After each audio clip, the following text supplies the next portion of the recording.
ẹ̀yin náà ti gbọ́ wípé Wùmí Alọ́ba tí a mọ̀ síyàwó Mohbad ti gbé bàbá Mohbad ìyẹn Mr Joseph Alọ́ba lọ sí ilé ẹjọ́ pẹ̀lú àwọn mẹ́rin mìíràn o. Èyí ni ohun tí ó ṣẹlẹ̀. Ọmọkùnrin olórin lẹ́wà ní Kudus Fákọ̀yà Olúwadámiláre tí àwọn olólùfẹ́ rẹ̀ mọ̀ sí Qdot ti jáde síta láti wá sọ ìṣẹ̀lẹ̀ burúkú kan tí ó ṣẹlẹ̀ sí ní àìpẹ́ yìí. Èyí ni ohun tí ó sọ. Ẹ farabalẹ̀ báyìí kí ẹ wá gbọ́ ìròyìn náà. Ṣé ẹ̀yin náà ti gbọ́ ìṣẹ̀lẹ̀ burúkú kan tí ó ṣẹlẹ̀ sí ọ̀kan lára àwọn olórin tàkasúfèé lẹ́wà ní Kudus Fákọ̀yà Olúwadámiláre tí àwọn olólùfẹ́ rẹ̀ mọ̀ sí Qdot tí ó ti jáde síta láti wá fi ẹnu rẹ̀ sọ ìṣẹ̀lẹ̀ burúkú tí ó ṣẹlẹ̀ sí níbi ọjọ́ bíi mélòó kan sẹ́yìn ní ilé rẹ̀ tí ó ń gbé ní dédé agogo 2 òru ní ọjọ́ 28 oṣù tí a lò kọjá yìí ìyẹn September, tí ó sì jẹ́ wípé àwọn ènìyàn ti gbé ìròyìn náà láti ọjọ́ náà, ṣùgbọ́n olórin tàkasúfèé lẹ́wà ní Kudus Fákọ̀yà Olúwadámiláre tí àwọn olólùfẹ́ rẹ̀ mọ̀ sí Qdot tí ìṣẹ̀lẹ̀ náà ṣẹlẹ̀ sí ti jáde síta láti jẹ́ kí àwọn ènìyàn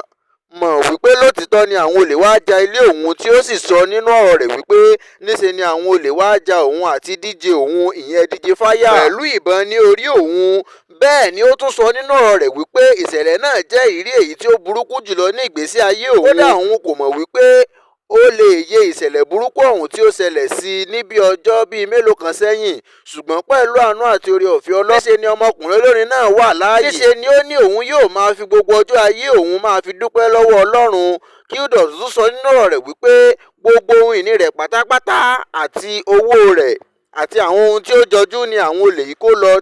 títí tó fi mọ́ ohun tí ó kéré jùlọ nínú ilé òun, àmọ́ wọn kò mú ẹ̀mí òun lọ, ní èyí tí ó sì jẹ́ ìbùkún ńlá fún un láti ọ̀dọ̀ Ọlọ́run, ní èyí tí ó sì mú orí rẹ̀. Ó ní bí òun kò bá ní pa irọ́, àyà òun sì ń já títí di ìsìn, bẹ́ẹ̀ ni ọkàn òun gbọgbẹ́ gidigidi, tí mo sì tún wà nínú ìbànújẹ́ ọkàn ńlá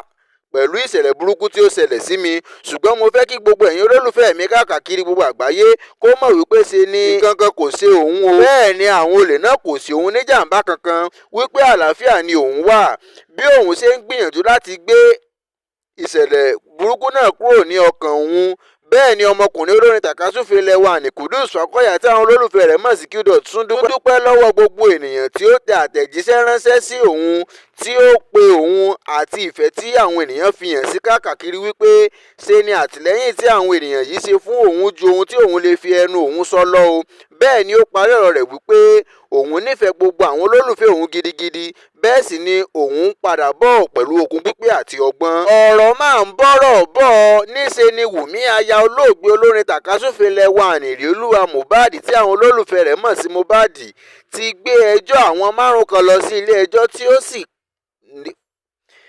sì fẹ́ kí wọ́n dẹ́kun dídárúkọ òun tàbí ọmọ òun níbi ọ̀rọ̀ wọn tàbí fọ́nrán tí wọ́n bá ṣe jáde lórí ayélujára nípa wíwá ìdájọ́ òtítọ́ fún Mohbad. Ṣebí tí a kò bá sì gbàgbé, láti ọdún 2023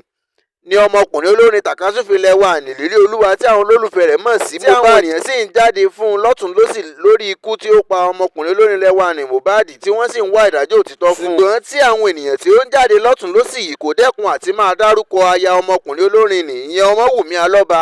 àti ọmọ rẹ̀ Liam, tí àwọn ènìyàn sì ń fi ẹ̀sùn oríṣiríṣi kan ọmọbìnrin náà wípé ikú Mohbad kò ṣẹ̀yìn ọmọbìnrin náà. Bẹ́ẹ̀ ni àwọn mìíràn tún sọ wípé Mohbad kọ́ ló bí ọmọ ọwọ́ rẹ̀ fún. Bẹ́ẹ̀ ni wọ́n tún ń pè é ní orúkọ oríṣiríṣi, tí wọ́n sì ń sọ wípé kí ó lọ jẹ́wọ́ ẹni tí ó bí ọmọ ọwọ́ rẹ̀ fún, kó yé parọ́ wípé Mohbad ni ó ní ọmọ ọwọ́ rẹ̀. Bí a ṣe rí àwọn tí ó ń tako arábìnrin yìí, bẹ́ẹ̀ náà ni a rí àwọn tí ó dúró tì í, tí wọ́n sì gbárùkù tì í. Lára wọn ni òṣèré lẹ́wà Ìyábọ̀ Òjó tí àwọn tiẹ̀ máa ń pè ní Queen Mother àti àwọn ènìyàn mìíràn. Ṣùgbọ́n láti ọdún 2023 tí àwọn ènìyàn yìí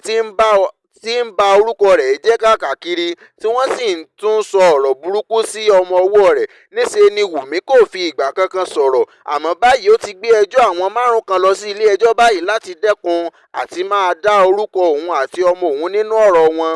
tí ilé ẹjọ́ májísírèètì tí ó wà nílùú Èkó sì ti fi òfin de ọ̀rọ̀ náà wípé kí àwọn 5 yìí kí ó dẹ́kun àti máa dárúkọ rẹ̀, ìyẹn Wùmí àti ọmọ rẹ̀ Liam nínú ọ̀rọ̀ wọn, tí orúkọ àwọn 5 náà sì ń jẹ́ Mr Joseph Alọ́ba ìyẹn bàbá Mohbad, Mr Larry Ọmọdíà,